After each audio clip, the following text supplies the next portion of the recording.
My ex filmed us going at it during reunion. Now he's sharing it, and I'm terrified my husband will see. You know how your stomach drops when someone tags you in something unexpected? That's been my life for the past few weeks. Dread, regret, and fear. Hi, Reddit. My name is Lily. I am 30 years old. My husband is Caleb, a 32-years-old businessman. We have been married for 7 years now. Caleb and I have been living our normal lives happily. Despite our busy schedules, we always come back home to each other and talk about how our day went. If there was anything I loved the most, was how Caleb and I would wrap ourselves in each other's arms every night and fall asleep. That was one of the things that drew us closer to each other every day. Things were going normal until one day everything turned sour. Guys, it all started when I went to my 10-year college reunion. I never expected anything bad to come from it. I thought I was just going to catch up with old classmates, smile at people I barely remembered, and come home to my normal life. Caleb didn't want to go. He never went to my college, and he always said reunions were weird. I don't blame him. He's the kind of person who doesn't like small talk or socializing unless it's necessary. When the invite came, he told me to go and have fun. I didn't think twice. I booked a flight and a hotel near campus, excited in a quiet kind of way. I'm not someone who keeps in touch with old friends, but something about the reunion made me curious. I wanted to see what had changed. Who got married? Who got divorced? Who looked different? I hadn't been back to that campus in years.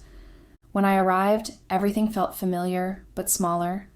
The dorm buildings, the courtyard, even the parking lot looked like it belonged to a different version of me. The first night, they had a game at a nearby bar. That's where I saw Jordan. I didn't know he would be there. I didn't even think about him until he walked in. Jordan was my ex in every sense of the word. We were messy, intense, and completely wrong for each other. It was one of those relationships that felt bigger than it was. We argued all the time, but I always went back to him. I can't explain why. He had a pull. He was charming in that fake, deep way that makes you think you're the only person in the world. The last time I saw him was graduation night. He said something cruel. He told me he doesn't want to be with someone like me any longer again, that I was a distraction. I cried. We broke up. I moved on. Or at least I thought I had. At the bar, he walked over to me like no time had passed. He still had the same confident posture, the same smirk that made me feel stupid and flattered at the same time. That night I should have left. I should have made up an excuse. But instead, I stayed. I didn't know what actually made me not want to leave. I can't say that I had any feelings for him, though. So guys, Jordan and I talked for hours. He asked me questions about my life, and I gave short replies. I told him I was married, happy, and that this was just a quick trip. He smiled in that way that made it clear he wasn't listening. He never really listened. At that time, Jordan told me he had missed me and said he was sorry about how we had broken up on the night before graduation. I told him that I had moved on and asked him to move on. Jordan told me he couldn't stop thinking about me and the memories we have shared together. That night, he kept telling me to come back to him, but I told him that I was married and wasn't interested in getting back with him. I should have gone back to my hotel after the game night ended, but I didn't. Instead, Jordan invited me to a smaller after-party nearby. He asked me to come so we could spend some more time together, and I didn't say no. I kept telling myself I was just being friendly, that I had nothing to worry about, that it was just harmless catching up. Looking back, I think part of me wanted to be noticed. I hadn't felt seen in a long time. Caleb and I had fallen into a quiet routine: wake up, work, dinner, sleep. No surprises, no big feelings, just stability. And I let that excuse carry me right back into a bad decision. That night didn't end at the after-party. We drank more than I should have. We talked about memories that had no business being brought up. We got close. Too close. Jordan told me he missed me so much and would like to give me a kiss, but I turned him down. I kept saying I needed to leave, but I didn't move. I can't blame it on alcohol. I stayed because it felt easier than getting up and facing what would happen if I left. I don't know how I thought it would end. Maybe I thought he would walk me out. Maybe I thought I'd get an Uber and cry in the back seat. But that's not what happened. I kept telling him I needed to leave, which I never did, and he kissed me eventually. That was the last thing I remembered. Whatever it was that night, I wouldn't lie, guys, I did enjoy it. Jordan really knew how to get me in the mood, and that was why I couldn't leave, because for some strange reason, I wanted it at that moment. But then again, it shouldn't have happened. What happened between Jordan and I is something I regret more than anything else in my life. And the worst part is, I thought that once I left the next morning, it would be over. I got up early. I didn't say much. I avoided eye contact and pulled my coat on like I was rushing to catch a flight. He didn't try to stop me. He just nodded and leaned against the door like he had nothing to lose. I didn't blame him anyway. At that time, my conscience was already taking a toll on me. The ride back to the hotel felt like a blur. I barely slept. I took a long shower and stared at the wall for what felt like hours. I started packing my things. My flight wasn't until the next evening, but I left early and spent the day in the airport just to avoid being in that city any longer than necessary. When I got home, I felt sick, but I pushed it all down. I did the laundry and unpacked and went straight back into my normal life. I didn't tell anyone what happened, not even my best friend. I deleted Jordan's number the next day. I blocked every social account I knew he had. I wanted to pretend it never happened. I thought that if I buried it deep enough, it would never resurface. I didn't know he had a recording. I didn't know he had planned any of it. I didn't know that a few weeks later, everything would start to unravel. I thought I had gotten away with it. I told myself I made a terrible mistake, but I kept going through the motions like nothing had happened. I went back to my normal routine, to work, cooking dinner, and smiling when Caleb told me about his day. I played my part well, even when I felt sick inside. The shame didn't leave. It stayed in the background like a bad smell I couldn't get rid of. But I convinced myself that as long as I kept it hidden, it would fade, that the guilt would become something small I could manage over time. I told myself that everyone makes mistakes, that people move on, that if I acted normal long enough, I would believe it too. Then, about 3 weeks after I came back from the reunion, I got a message on Facebook. It was from an old college friend I hadn't spoken to in years. The message was short, just a question asking if I'd seen what Jordan had posted on his private Dropbox. I stared at the screen for a few seconds, not even breathing. I didn't want to know what she was talking about.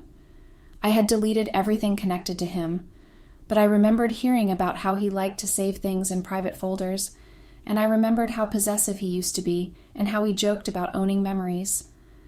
Back then, I thought it was just his way of talking. Now it scares me. I made a new email and used it to get into the link my friend sent. She said someone had leaked the folder password in a group chat.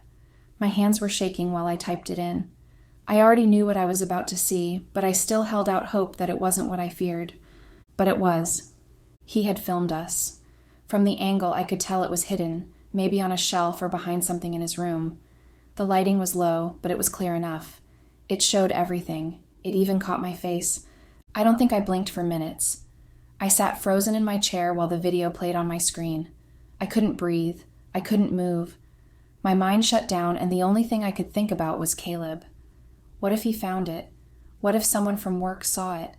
What if it got out of that folder? I deleted the email, cleared the browser, and slammed the laptop shut. I felt like vomiting. My skin felt dirty. My whole body itches. I took a shower that lasted over an hour, but I still didn't feel clean. I scrubbed until my skin turned red. Nothing helped. The next day, I stayed home from work. I told Caleb I had morning stickiness. He believed me.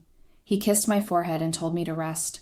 I wanted to scream. I wanted to confess everything just to get it out of my chest. But I was too scared, too ashamed, and too stuck in the mess I had made.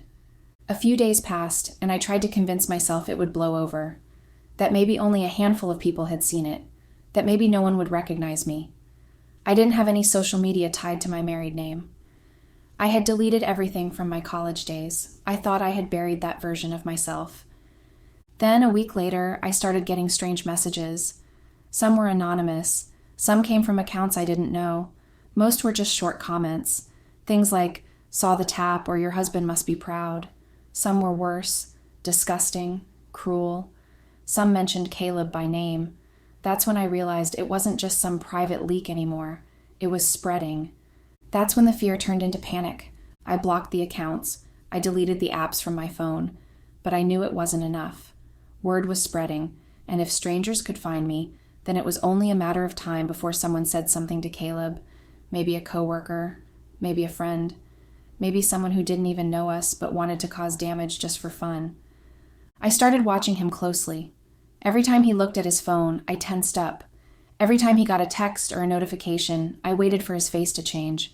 But he didn't act differently. He didn't say anything. If he knew, he was hiding it well. I started sleeping less. I lost weight. I jumped whenever I heard a notification sound. I kept checking his phone when he wasn't around, looking for clues, looking for signs that he'd found out. I started checking myself in every reflective surface, mirrors, windows, even the back of spoons, just to see what others might be seeing. I didn't recognize myself. I felt like I was falling apart from the inside, and still, I didn't tell him. I told myself I needed to figure out how to fix it first.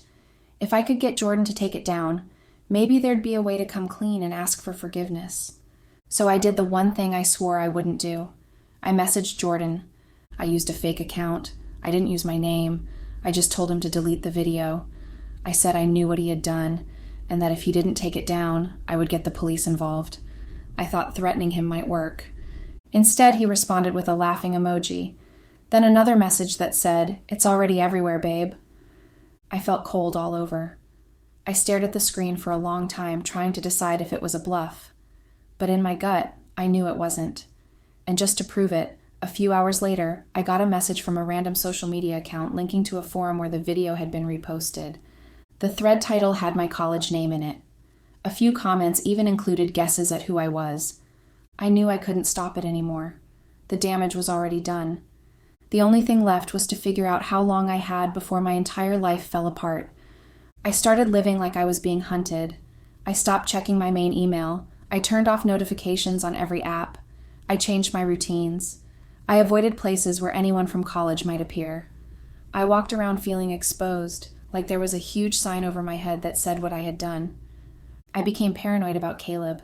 Every conversation felt like a trap. Every question he asked made me nervous. Did he know? Was he trying to make me confess? Was he just waiting for the right moment? He hadn't changed much. He still acted like himself. But I had changed so much that everything he did felt like it meant more than it did. When he smiled at me, it made me feel worse. When he touched me, I felt dirty. When he told me he loved me, I wanted to cry. I didn't eat much. I slept even less. I lost my appetite for everything. I barely talked to anyone. I started avoiding my reflection. I couldn't look myself in the eye.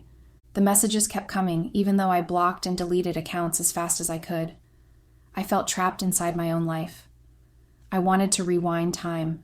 I wanted to take back that night. I wanted to erase Jordan completely from my past. A part of me still hoped that maybe Caleb wouldn't find out. Maybe the video would die down. Maybe people would get bored. Maybe there was still a chance to bury the story before it reached him. I'm still hopeful at this moment. I hope the clip doesn't get to him.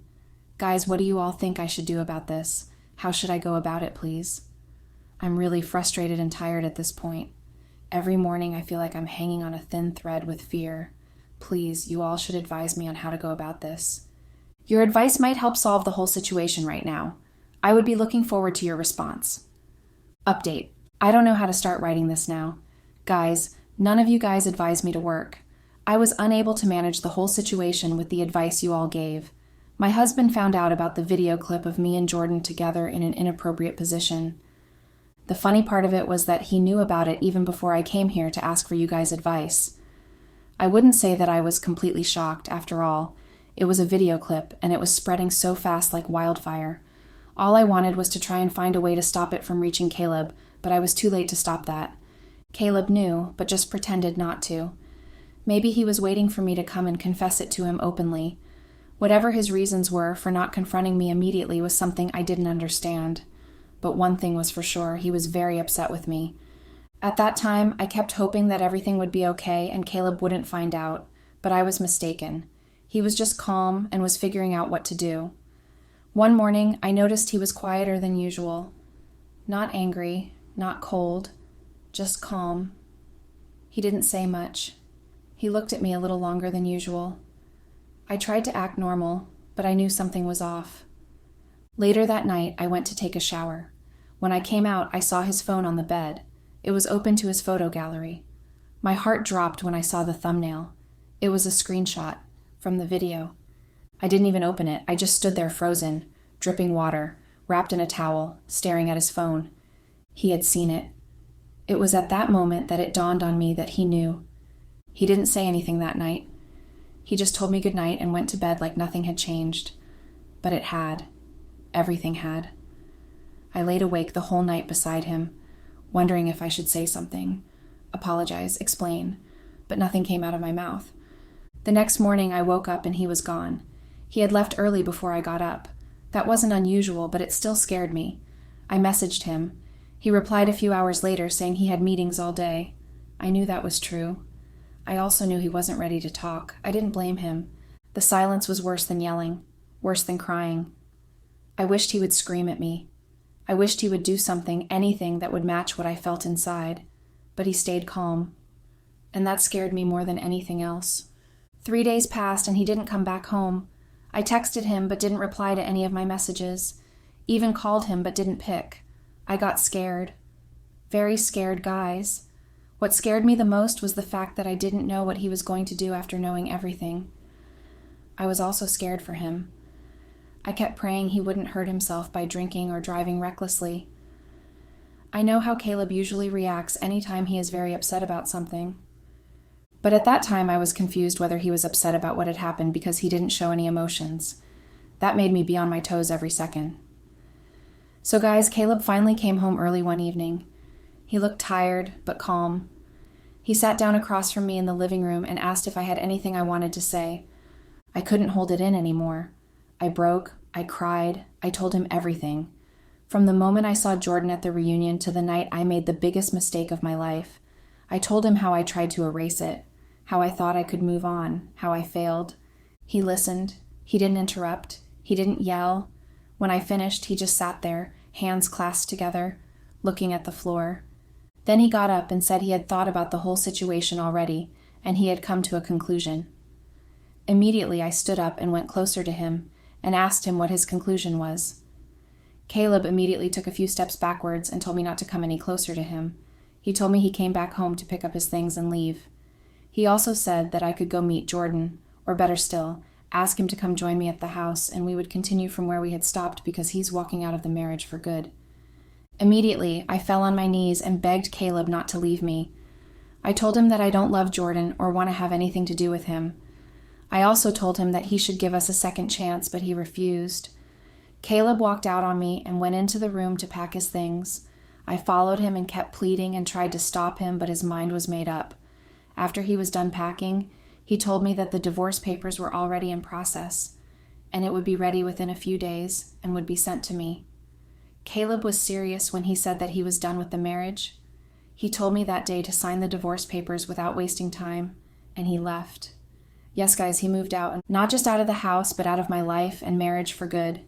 He didn't give me a timeline. He didn't make a big scene. He just packed his things and left. Even when I tried to stop him, he left. I tried asking him where he was going, but I forgot that I didn't have the right to ask anymore. I didn't hear from him for a week. Then I got served divorce papers. Even though I expected it, it still hit me like a truck. Seeing my name printed in that way, followed by the word respondent, made it all feel final and real. I didn't fight it. I didn't contest anything. I signed where I was told to sign. I didn't ask for anything. I didn't want anything. I didn't feel like I deserved anything. My parents were shocked that I could do such a thing. They knew why Caleb and I got separated. They themselves also saw the video, and they were very disappointed. They asked me not to step foot into their house until my husband and I have resolved things. But I don't see that happening. They knew that wouldn't happen again because I have already signed the divorce papers, and it would be finalized soon. Maybe this was their own way of punishing me for what I did. They told me that I wasn't the daughter they raised, and I should go back to wherever I came from. It really hurts hearing that from my parents. What hurts the most was the fact that I let them down. The video is still online in dark corners of the internet, reposted by strangers who didn't even know me. I tried filing takedowns, but it felt like trying to empty the ocean with a spoon. Every time one copy disappeared, 3 more popped up. Jordan never apologized. He disappeared completely. His accounts went blank.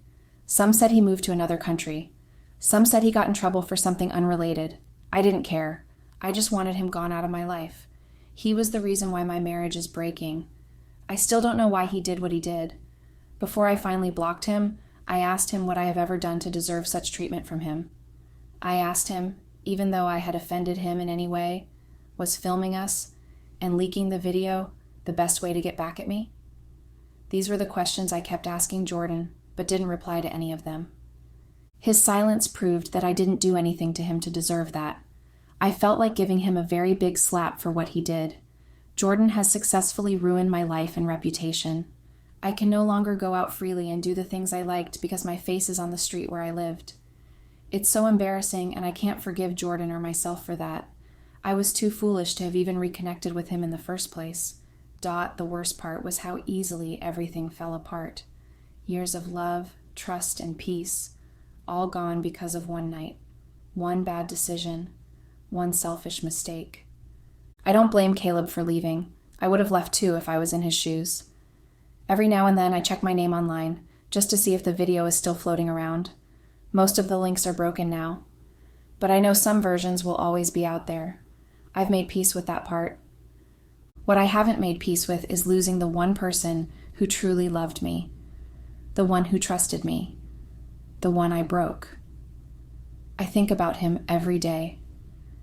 I kept hoping time would make it easier, that eventually the weight would lift, but every morning still started the same. Eyes open, chest heavy.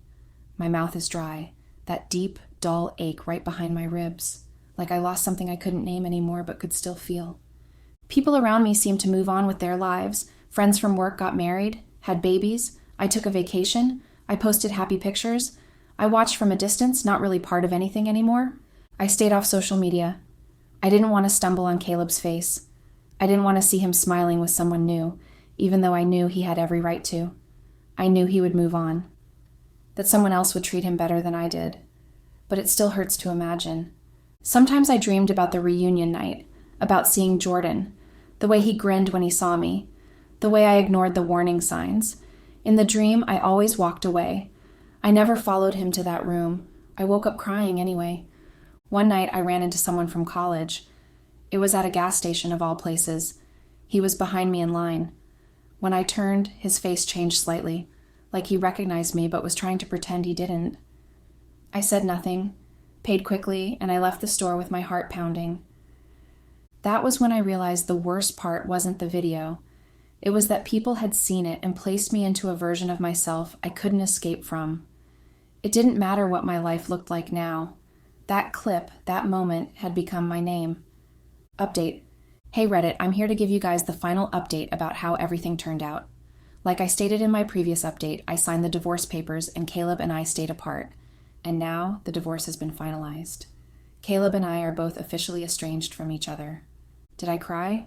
Yes, I did. In fact, uncontrollably. The man that loved and cared for me so much is not part of my life any longer. I wish we could go back to how we used to be. I just want everything to go back to being normal again. Now I'm just trying to move forward. I go to work. I keep my head down. I stayed away from anyone who knew me back then. I deleted every trace of that life. I don't date. I don't trust anyone. I live in a small apartment now. I moved out from the one Caleb and I both shared. I couldn't keep up with the rent and the bills. It was then I understood the weight Caleb was shouldering as the head of the house. I couldn't even do a quarter of it.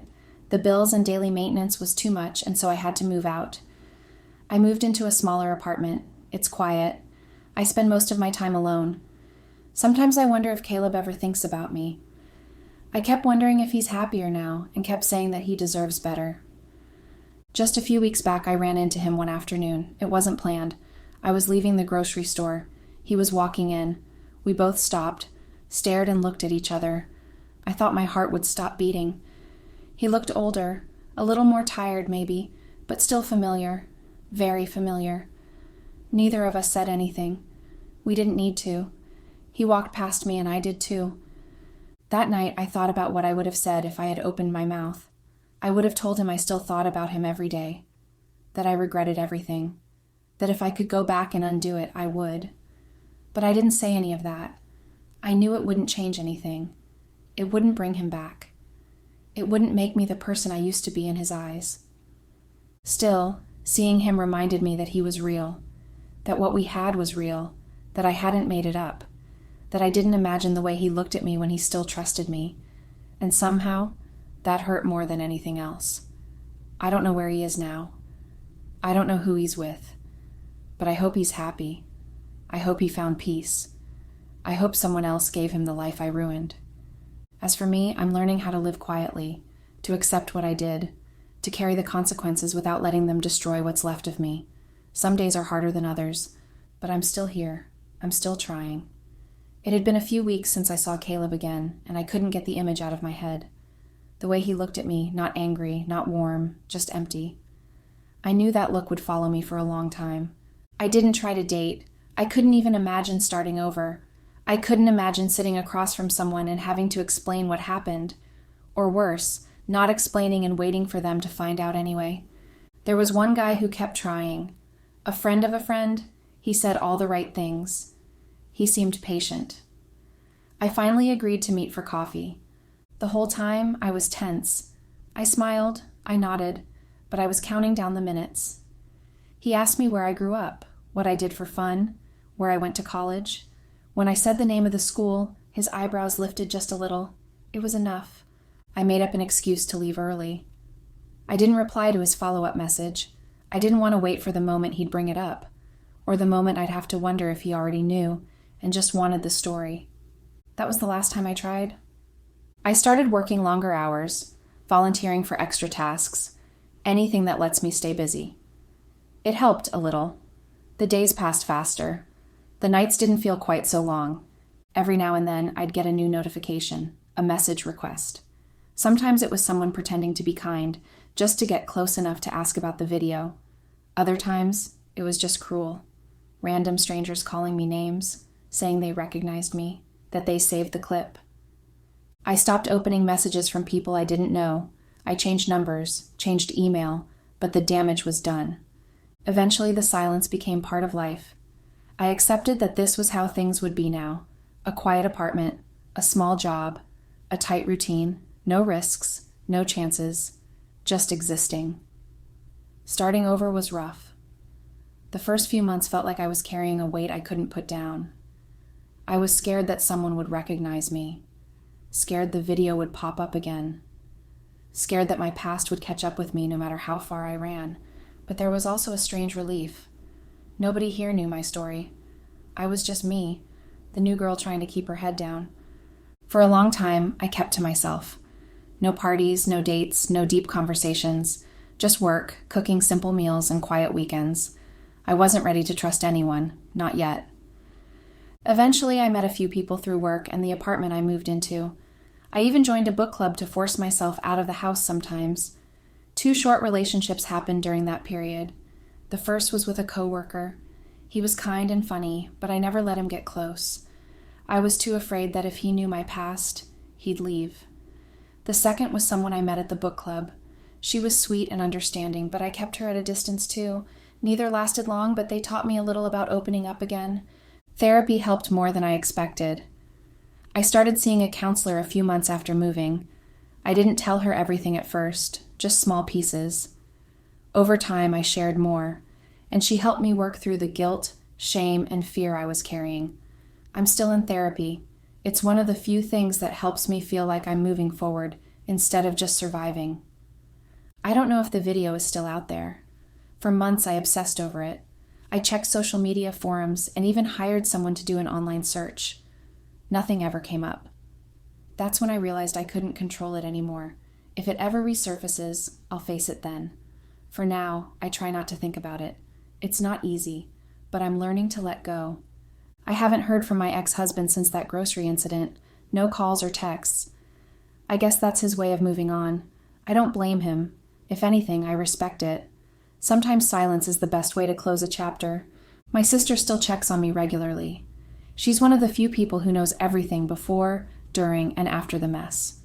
She never judged me. She just listens. That means more than I can say. I'm not sure if I'll ever be the person I was before all this, but I'm learning to be someone new. Someone who isn't defined by mistakes, or videos, or broken trust. It's slow and sometimes painful, but it's real. I'm saving money to move into a better place. Maybe one day I'll feel ready to try again with someone who deserves the real me. Until then, I will keep working on myself to be that better person. I have learnt my lessons, and it's unfortunate that I learnt it the hardest way. I'm heartbroken, but I will keep trying to live on. This guilt won't go off that easily. It's been almost a year and everything seems fresh. I hope that someday I will get over this and get myself back again. If there's one thing I want anyone reading this to know, it's that you shouldn't reconnect with your ex-boyfriend or girlfriend if you are married. It never ends well, most especially if you two hadn't gotten over each other. The aftermath might come back hunting, and most times in a very hurtful way.